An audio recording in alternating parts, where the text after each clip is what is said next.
أعوذ بالله من الشيطان الرجيم بسم الله الرحمن الرحيم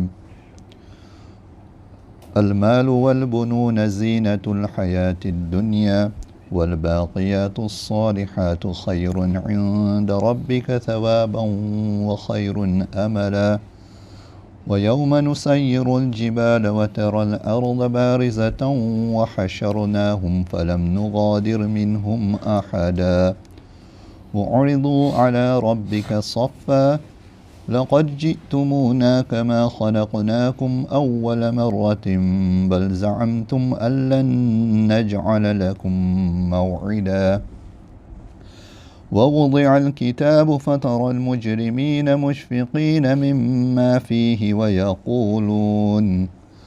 ويقولون يا ويلتنا ما لهذا الكتاب لا يغادر صغيرة ولا كبيرة إلا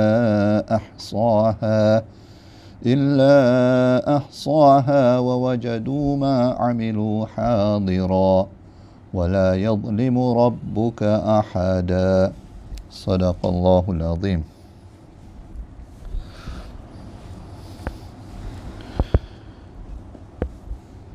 Allah subhanahu wa ta'ala is saying in these ayat, Al-malu wal-bununa zinatul hayatid dunya, that wealth and children are the adornments of the worldly life.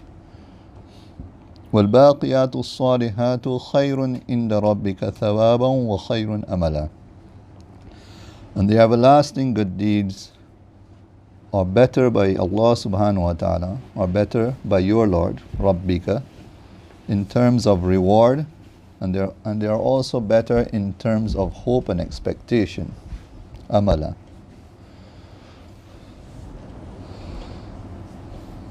So here we have this ayah where Allah subhanahu wa ta'ala is letting us know, one, our mal, our wealth, our investments, and number two, our children are merely adornments of this worldly life.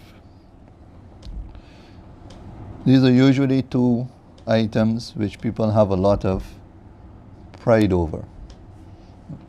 Right? My investment has been so fruitful. I've invested so much this year and I've profited so much. I've multiplied by this much over this small investment. It was so beneficial, it was so profitable, maybe you should try it, you know what I mean? And so forth. People have a lot of, what you can say, pride and a lot of happiness over their achievements in terms of wealth.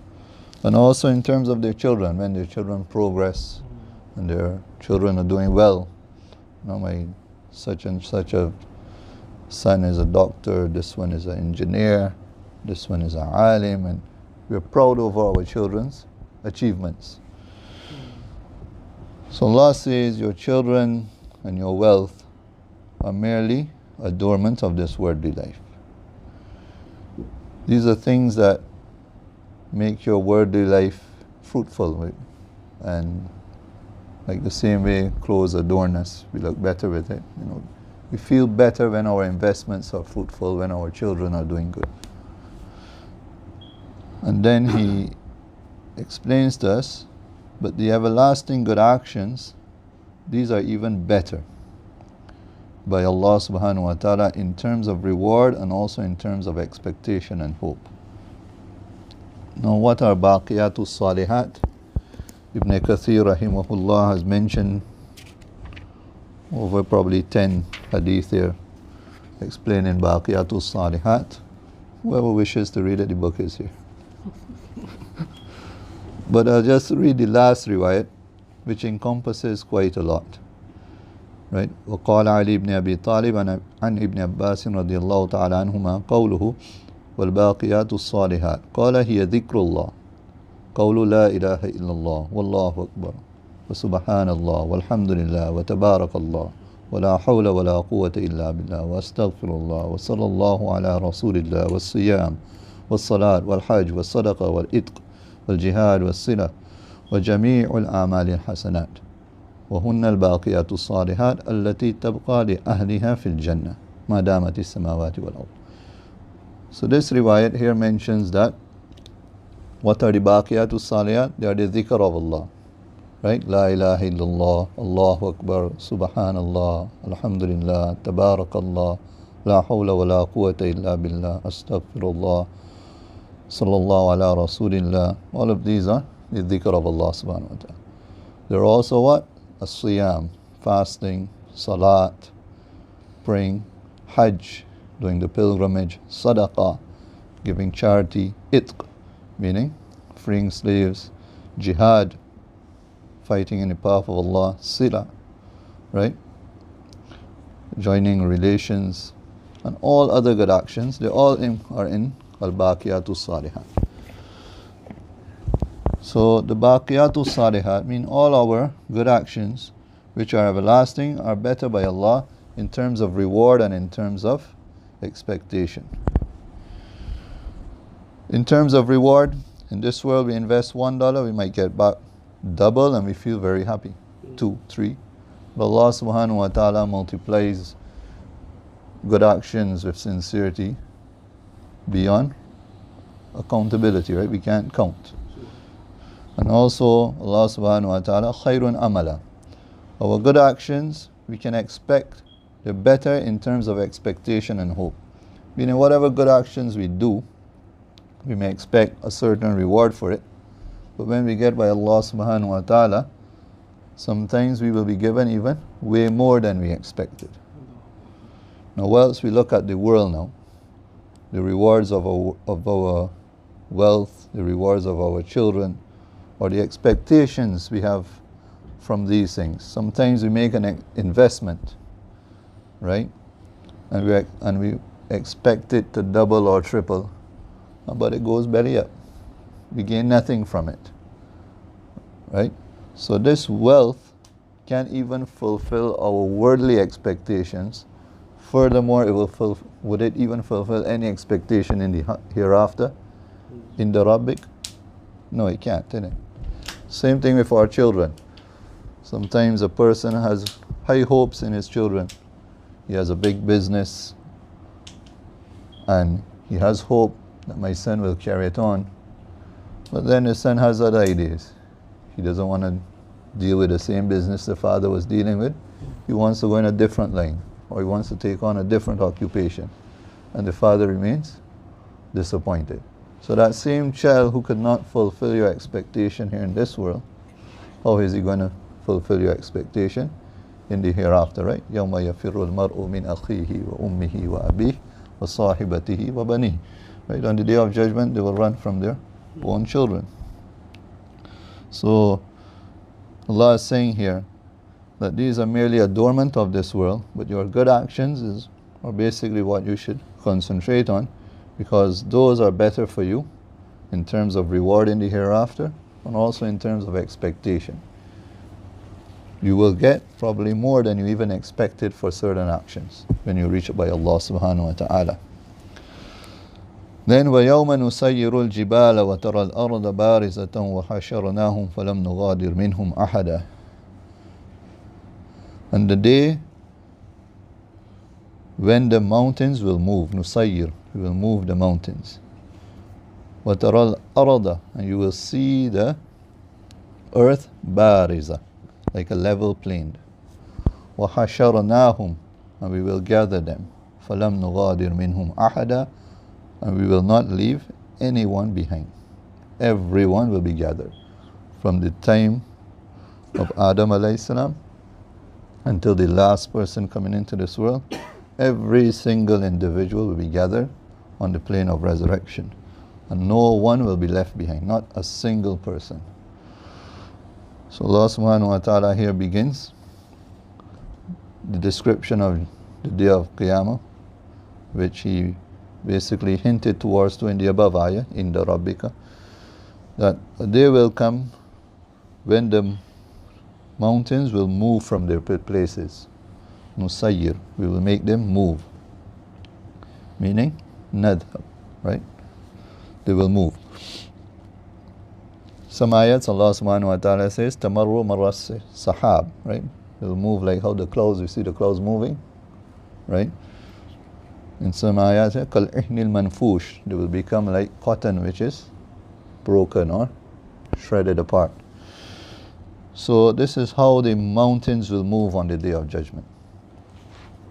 When that first trumpet is blown, and from the force and the power of Allah subhanahu wa ta'ala, first the mountains will move, then eventually move and be taken up into the air. Just imagine like something heavy in high winds, like when a hurricane comes, you see like a garbage can start to scrape and just move from its spot, slide on the floor, and then it eventually lifts up into the air and then it flies away. So Allah subhanahu wa ta'ala is saying that on the Day of Judgment, the mountains, imagine a whole mountain range just moving, sliding away from its spot, and then eventually flying into the air. What immense power can cause that, right? That's only the power Allah subhanahu wa ta'ala possesses. And then the world will become, the earth will become like a, what you can say, a level plain. If the mountains will move, what's going to happen to the Burj Dubai? That's going to fly away like a matchstick, right? That's just going to disappear. And our houses that we spend so much, effort building, and our little car that we have, what's going to happen to all of that? Before even the mountains begin to move, they'll probably somewhere on the, somewhere in the atmosphere flying around. All will be gone. And you know what I mean? Before even, so a lot, if we really study it, the mountains are like the hugest things on the face of the planet right now, right? Is there anything bigger than a mountain? Has man constructed anything bigger than a mountain? So if the mountains are going to move, basically everything before that will already be gone, isn't it? Before even the mountains start to move, my little Toyota will be gone, right? And everything will be already, our houses will be already vanished. And then the mountains would move, right? Basically, the last thing to move would probably be the mountains. So before even those move, everything else would have already been gone. So that's it. Everything will be gone. Everything would have disappeared, and the earth would become like a level plain. Then Allah subhanahu wa ta'ala says, وَحَشَرْنَاهُمْ فَلَمْ نُغَادِرْ مِنْهُمْ أَحَدًا. Then we will gather all the people again, and we will not leave anyone behind. No one will be able to escape this, right? Everyone will be there. And another thing, there will be no wall to hide behind, right? Like, try to avoid Allah subhanahu wa ta'ala, try to hide somewhere. There won't be nowhere to hide. Everything is gone. There's nothing there to hide behind. It's just a empty plain. Then وَأُرِضُوا عَلَىٰ رَبِّكَ صَفًّا. And you will be presented in front of your Lord in a row, one row. All the people be presented in one row. Brothers don't like to line up in a row nowadays, right? But that day, you got to get any row, right? There's no choice, right? There's no choice. We heard in different ayat, the angels will push you and gather you. So if you want to stand back today, stand back. But a day is going to come, you're going to have to stand forward. You have no choice on that day. Get in the row, right? Just get in that row. You have to stand in front of Allah subhanahu wa ta'ala.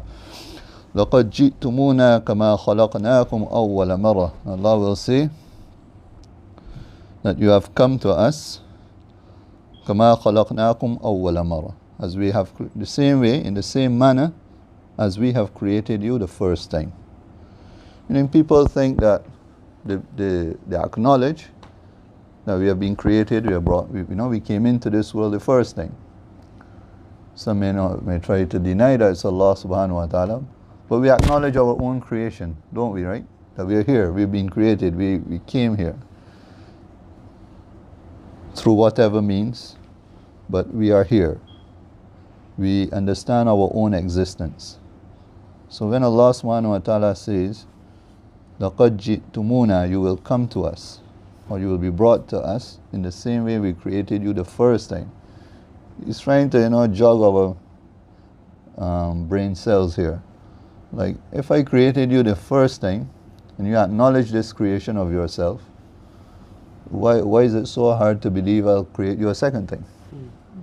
Right? Well, what's so difficult to understand about this?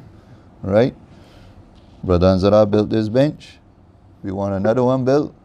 Can he do it? Obviously he can. He built one already. He can do another one, and he can build a second one. What's so hard about it?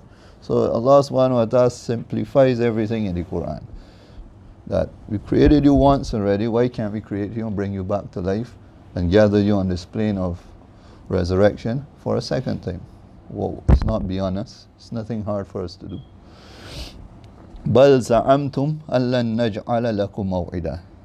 But then Allah subhanahu wa ta'ala says, but you claim لَمْ نَجْعَلْ لَكُمْ مَوْعِدًا, that we have not appointed a time for your return.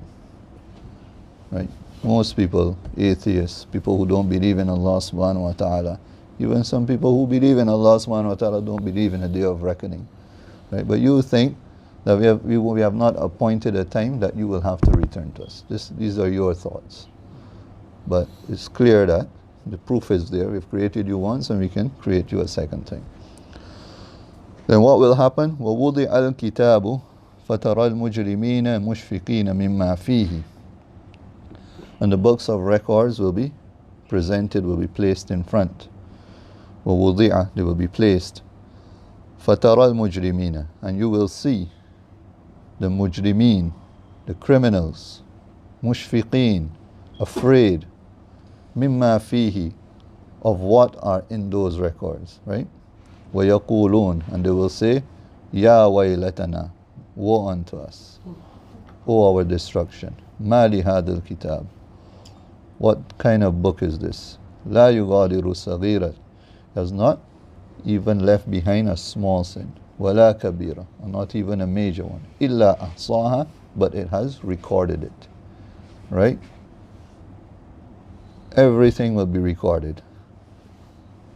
And the criminal, meaning the ones who never believed in Allah subhanahu wa ta'ala, never believe in the day of judgment. The day is happening. So they'll be afraid, right? That this book has my whole record in it. I never believed in Allah. I never worshipped Him. I never submitted or lived my life according to His wishes. So, whatever's inside that book can't be anything good. Right?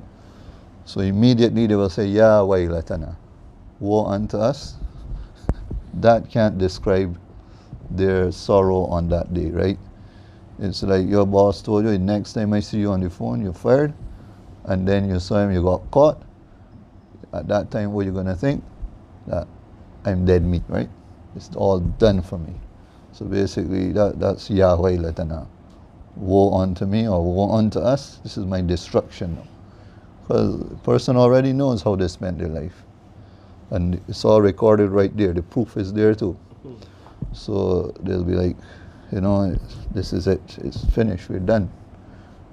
When they see that book there, they won't even want to read it, right?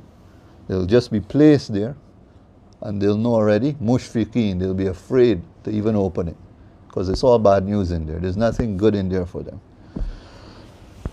Because nothing would have been left out. Every small action, every big action, everything, every action would have been recorded. And then, وَوَجَدُوا مَا عَمِلُوا حَاضِرًا, and they will find مَا عَمِلُوا, whatever they did, حَاضِرًا, present there. وَلَا يَظْلِمُ رَبُّكَ أَحَدًا, and your Rabb will not oppress anyone. Meaning every action will be recorded exactly as how it was done. If you did a good action, it will be recorded exactly in the manner you did it, without any deductions. And if you did a bad action, that also will be recorded exactly in the manner you did it, without any exaggeration. So Allah will not exaggerate your bad deeds, nor decrease your good deeds. Everything will be recorded exactly in the manner Allah subhanahu wa ta'ala, in the manner that you have committed it. So on that day there will be no injustice. It will just be a day of total justice. So we come to the end of this, the translation of the ayats I have recited. Yesterday, brother said my son was on firing. The reason was that I just couldn't understand the connection with this section of the surah to the rest, right? So it was like, I was perplexed all yesterday, all today. I was just like sitting there like, you understand any connection? There's a little connection, you could feel something happening, but where is the deep connection? Anybody understand anything? We went from Mathalul Hayati Dunya, the example of the worldly life, then we went to Al-Baqiyatu Salihat, then we went to the Day of Judgment, and the next ayah is going to be about Adam alayhi salam, وَإِذْ قُلْنَا لِلْمَلَائِكَةِ اسْجُدُوا لِآدَمَ. Where is it all going? Where is the connection? Right? In the, what you can say, the greater scheme of things. Yes, we understood the ayat, we understood the tafsir of each ayat, but in the greater look at the whole surah, because I said this is the 5th section now, we drew some connection between the first lecture and the second lecture, how they run parallel to one another. We knew the first story was the test of youth, right? And basically the materialistic inclination of a person in youth. You know, the second story is about wealth and the test of wealth. Wealth itself is a material, so there's no, you know what I mean? There's nothing there to really hurt your head about. But this section had me a little confused, like, where is the connection, right? No, subhanallah. This is something amazing. Maulana, listen, right? Maulana Amir Sahib. كِلْتَ الْجَنَّتَيْنِ آتَتْ أُكُلَهَا وَلَمْ تَظْلِمْ مِنْهُ شَيْئًا وَفَجَّرْنَا خِلَالَهُمَا نَهَرًا وَكَانَ لَهُ ثَمَرٌ. There were 2 gardens in their entirety. آتَتْ أُكُلَهَا, which yielded their produce in full, meaning every tree, as we heard before, would give its produce. وَلَمْ تَظْلِمْ مِنْهُ شَيْئًا, and it would not, give anything less. وَفَجَّرْنَا خِلَالَهُمَا نَهَرًا, and we caused 2 springs to, we caused a nahar, a river to flow in between them. وَكَانَ لَهُ ثَمَرٌ, and this sahib, he had some provisions, some resources. Okay, this was where the second story started, right? وَضْرِبْ لَهُمْ مَثَلَ رَجُلَيْنِ جَعَلْنَا لِأَحَدِهِمَا جَنَّتَيْنِ مِنْ أَعْنَابٍ وَحَفَفْنَاهُمَا بِنَخْلٍ وَجَعَلْنَا بَيْنَهُمَا زَرْعًا. Right? Explain to them the example of these 2 men, and one of them we gave 2 gardens of grapevines, and we surrounded them with groves of date palms, and then we made in between them zara'a, fields. What is Allah describing here, right? He's describing an asset. He's describing this estate, and he's beautifully explaining it. We heard all that explanation already.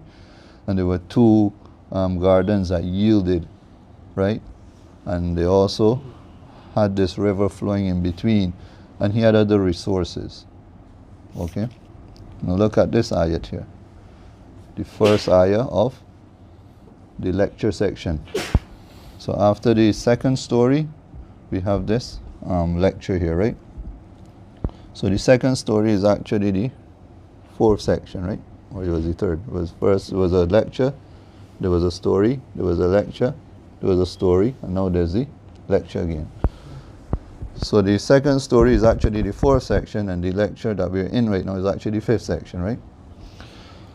So here we go here, where Allah subhanahu wa ta'ala said, وَضْرِبْ لَهُمْ مَثَلَ الْحَيَاةِ الدُّنْيَا كَمَاءٍ أَنزَلْنَاهُ مِنَ السَّمَاءِ فَاخْتَلَطَ بِهِ نَبَاتُ الْأَرْضِ. Sounds familiar? Give them an example of the worldly life. It's like water which comes down from the sky, and the vegetation mixes with it. Allah subhanahu wa ta'ala is explaining in an example the beauty of the world. What was explained just now in the ayat I read from the story? The beauty, the world that this man possessed. Tanvi rahimahullah, great. He gives you a little one-liner, right? But that one-liner has in so much meaning. He's saying that Allah subhanahu wa ta'ala, after giving a specific example of the temporary state of the worldly life, he's now giving a general example of it. Okay? But look how amazing Allah subhanahu wa ta'ala does it, right? So, there we had those first ayat of the story. And we had the first ayat of the lecture that's going on right now. Then we come here. He had resources, right? Then what did he say? Ana aktharu minka malan wa azu nafara. Right? فقال لصاحبه وهو يحاوره أنا أكثر منك مالا وأعز نفرا. Allah subhanahu wa ta'ala says in this section, Al-malu wal-bunun zinatul hayatid dunya. See the connections? Okay. And what did he say? وَدَخَلَ جَنَّتَهُ وَهُوَ ظَالِمٌ لِنَفْسِهِ قَالَ مَا أَظُنُّ أَن تَبِيدَ هَذِهِ أَبَدًا. He says, I don't think this will ever perish. What did we read today? Huh? What we read today? وَيَوْمَ نُسَيِّرُ الْجِبَالِ. The day when the mountains will move from their place. Right? وَتَرَى الْأَرْضَ بَارِزَةً. And you will find the earth like an empty plain. And what he was saying? Nothing can move me, Mr. Mahda. That's what you told us, right? Nothing can move me. He was moved, right? Then what did he say? وَمَا أَظُنُّ السَّاعَ قَائِمَةً. I don't think the day of judgment is ever going to come. Right? That's what he said, innit? What was Allah saying on this thing? وَحَشَرْنَاهُ. We will gather them. فَلَمْ نُغَادِرْ مِنْهُمْ أَحَدًا. We will left no one behind. Right? And what did he say? وَلَئِنْ رَدِدْتُ إِلَىٰ رَبِّي لَأَجِدَنَّ خَيْرًا مِنْهَا مُنْقَلَبًا. Even if I'm returned to my Lord, I'll find something better. What did Allah say on this side? That بَلْ زَعَمْتُمْ أَنْ لَنْ نَجْعَلَكُمْ مَوْئِدًا. They think they'll never come back. This is exactly what he was thinking, innit? But what will happen? He was saying what? Man, I'm going to be set anyhow. Because if Allah loves me so much in this world, He set me here. In the next world, I'm going to be set for sure. What Allah says here. وَوُضِعَ الْكِتَابِ فَتَرَى الْمُجْرِمِينَ. You're a criminal in the eyes of Allah. Mushfiqeen, you won't be set, buddy. You're going to be afraid. Right? مِمَّا فِيهِ, from what is in your record. Right?